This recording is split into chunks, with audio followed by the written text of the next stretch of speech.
Hi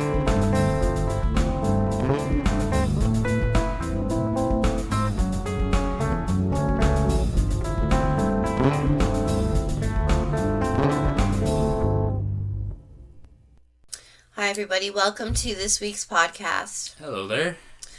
This week we are featuring subscriber requests, and it happens to be 2 missing persons cases.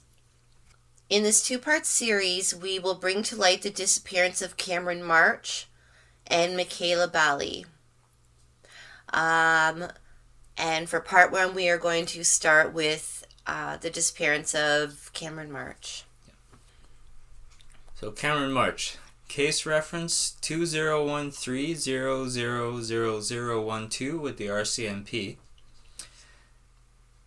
On May the 7th, 1975, 4-year-old Cameron of Burlington, Ontario, he went missing from his neighborhood that is located on the Blind Line Road area in North Burlington. According to the RCMP website, which we'll link in the description, Cameron was last seen by his mother at approximately 3:15 p.m. He was playing on a swing set in a neighbor's backyard, not far from home. So he was pretty close by. He was pretty close by, yeah. And it was 1975, so I mean, kids were sort of all over the place. It was a more trustworthy time. Yeah, and neighbors would know each other better. Yeah. In those days, too.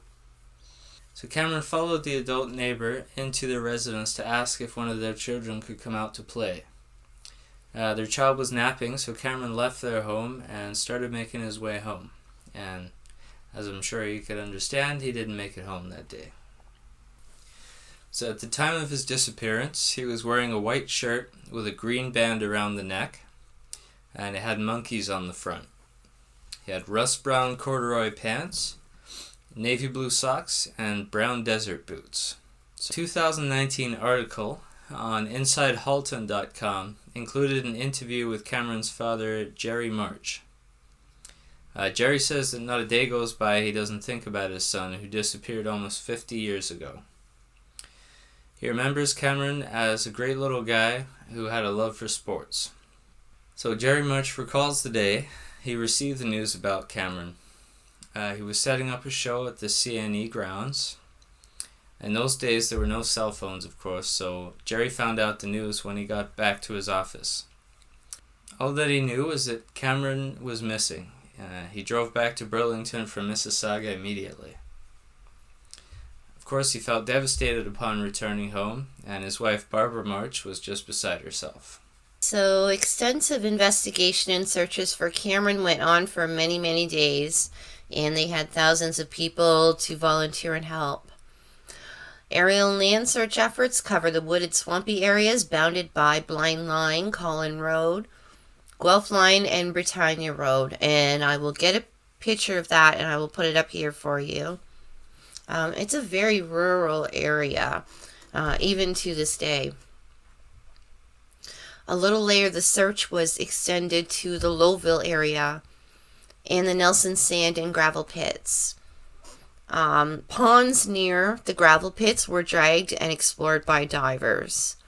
Their efforts were to no avail, and to this day, Cameron's whereabouts are still unknown. So that's a very, very long time. And that's sad. That's a long time to go on wondering what happened. Yeah. Detective Sergeant Kevin Britton of the Halton Regional Police Service said Cameron's disappearance remains open until they're able to locate him or confirmed what has happened to him or where he's gone. So they're keeping an open case, which is great. Doesn't usually happen with missing persons cases.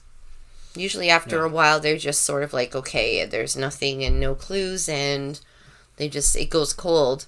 But this one has been going on now for, almost 50 years. Well, almost 50 years. Yeah, 48, I guess. Mm-hmm.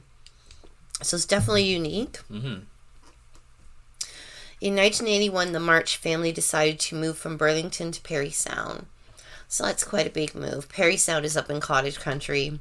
And if you're not familiar with the area, but you've seen some other videos, then you'll get an idea what Perry Sound is like. They did move there to start a new life, but a different life. It was very stressful living in that area. Yeah, I would imagine the scenery up there would be a little calming maybe for them.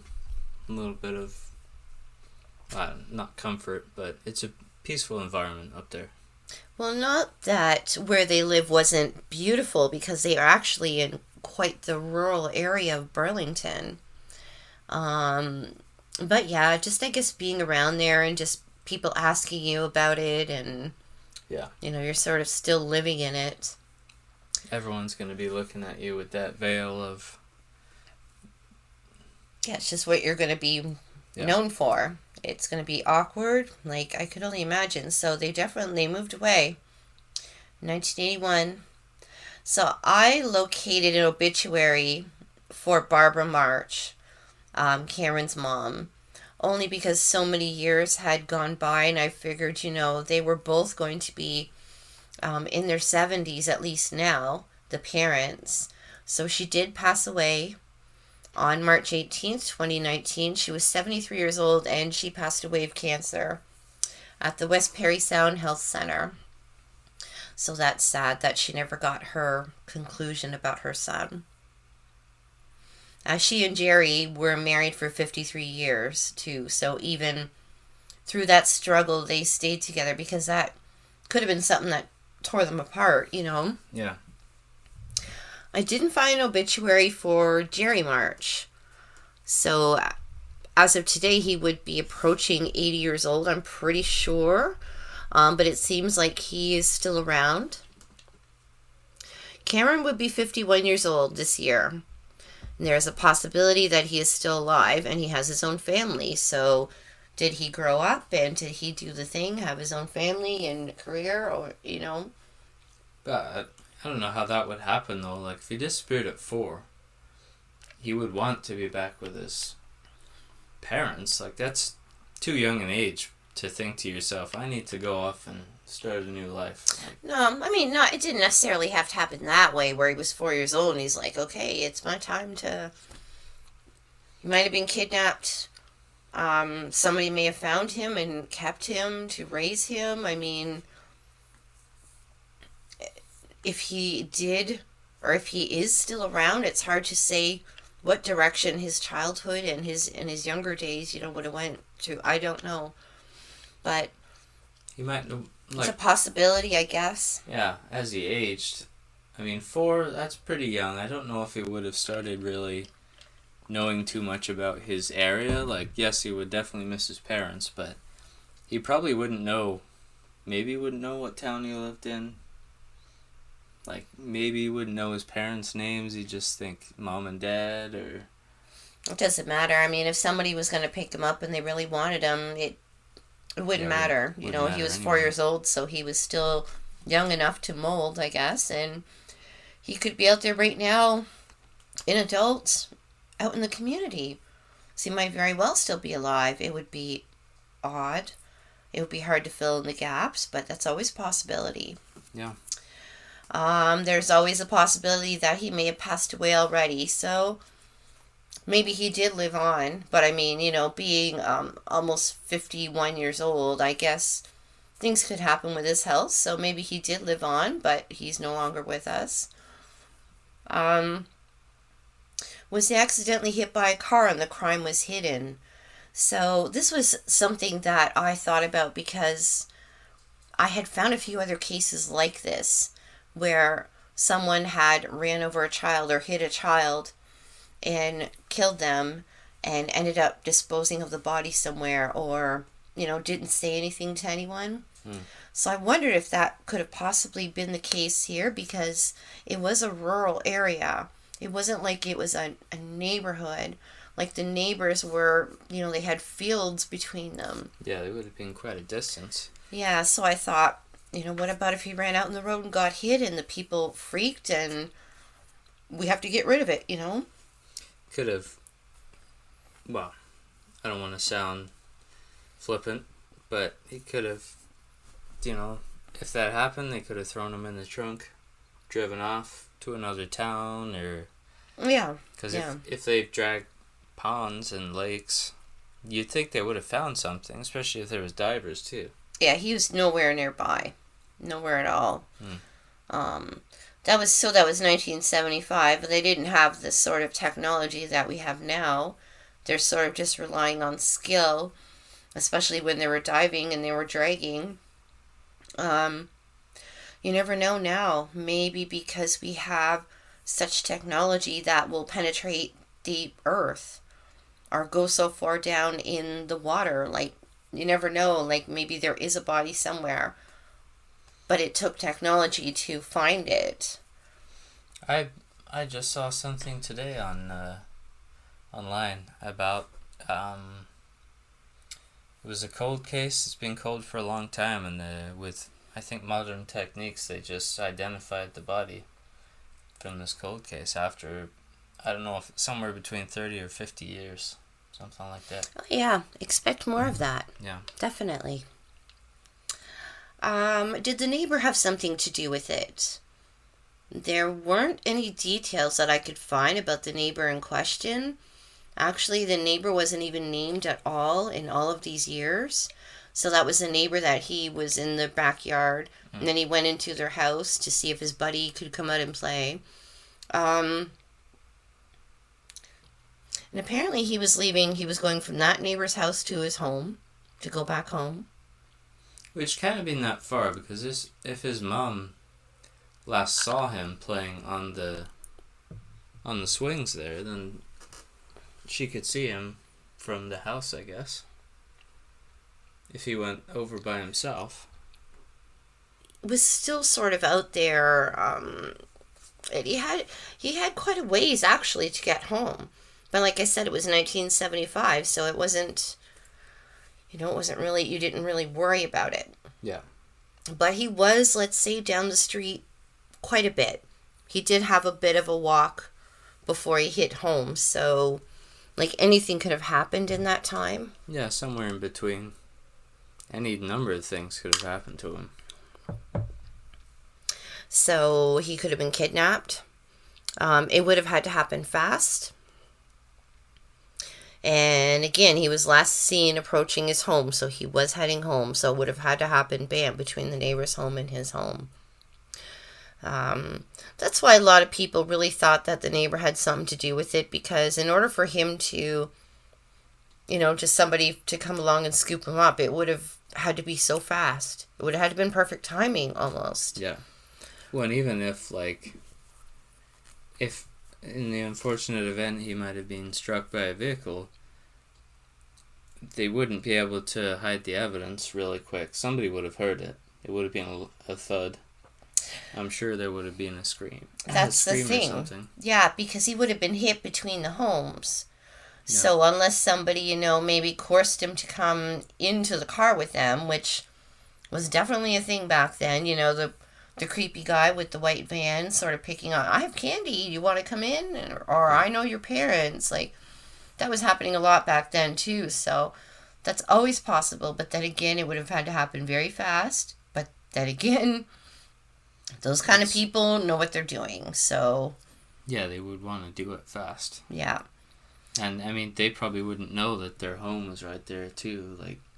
But for somebody not to notice, if he was seen on his way home, and then he never showed up, it would have to have been very fast. I'm kind of surprised nobody was, the neighbor wasn't watching him to make sure he got home.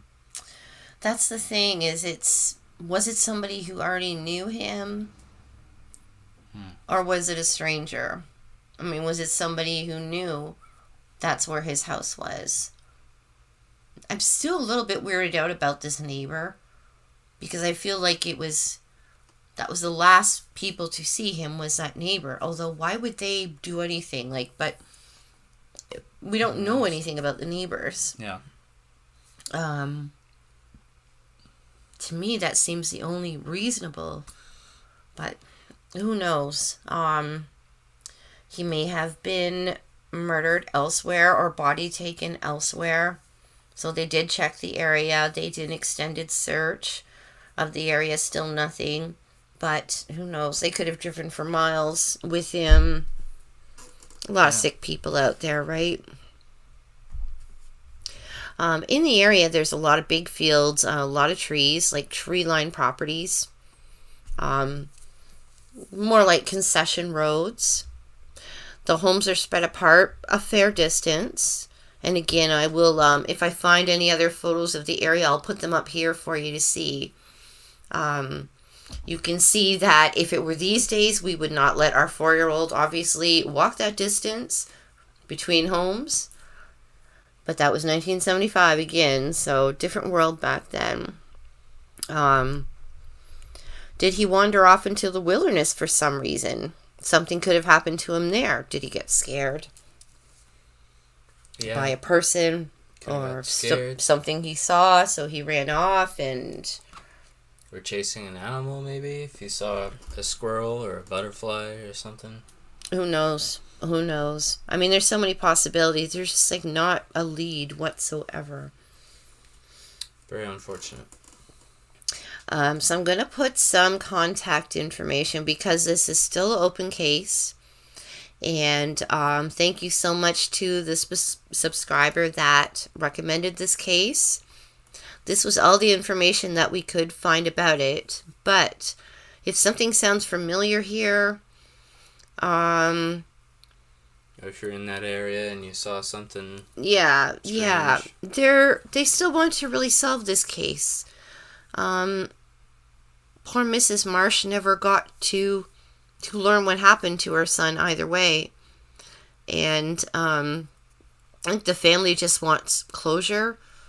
Whether he is an adult right now and he's living in his own life, you know, they just want closure. Yeah, they just want to know what either way happened. Yeah. So I'm going to put the contact information up here. I will try to put some contacts into the description of the video, and we'll see what happens.